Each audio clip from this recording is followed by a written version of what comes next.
আজ আমরা উঠেছি সিডনিতে এয়ারবিএনবি হোটেলে।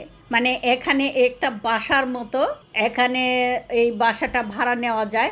হয়তো মালিক আশেপাশেই আছে বা নাও থাকতে পারে, বা পাশের রুমেও পাশের যে এয়ারবিএনবি আছে সেখানেও থাকতে পারে, বা সামনের বাসায় থাকতে পারে।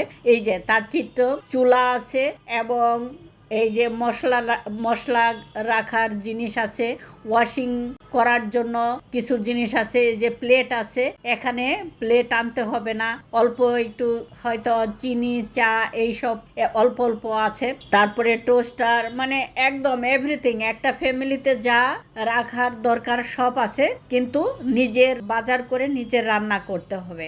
আমরা রান্না করি নাই, আমরা বাসার থেকে রান্না করে ফ্রোজেন করে নিয়ে এসেছিলাম, ওইটাই ফ্রিজে রেখেছি। সব আছে, একদম সব ক্লিন, এত ক্লিন যে, এবং প্রতিশ্রুতি দেওয়া আছে যে এইগুলো আবার মানে যেন ক্লিন করে রেখে দেওয়া হয়। আর এটার একটা অসুবিধাও আছে, যেরকম সুবিধা সেরকম অসুবিধাও আছে। যে কোনোখানে হয়তো ক্যামেরা রেখে দিতে পারে, অনেকেই রাখে আবার অনেকেই রাখে না। ছোট্ট একটা ছিদ্র হলের মধ্যে তারা দেখে যে মানে ক্যামেরা দিয়ে দেখে যে তারা মানে যারা গেস্ট তারা অনৈতিক কিছু করতেছে কিনা। আর খুব আরামদায়ক বিছানা, এইটাও একজন থাকতে পারে। এটা বেড, সোফা কাম বেড।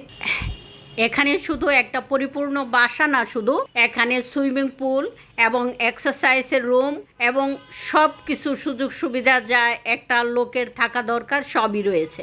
ওয়াশরুমটা দেখেন কত সুন্দর, একদম ছোট্ট, কিন্তু তার সবই সুবিধা আছে।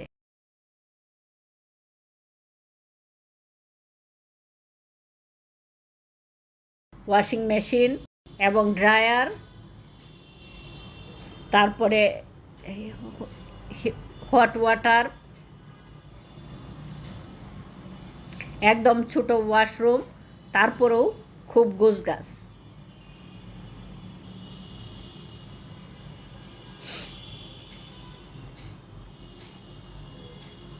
একটা ছোট্ট বারান্দা আছে,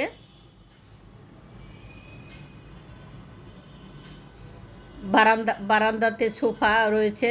আসলে এরকম হোটেলগুলো খুবই মানে হওয়াতে মানুষের খুবই সুবিধা হয়েছে। পুরা ফ্যামিলি একসাথে থাকতে পারে এবং একসাথে তারা করতে পারে।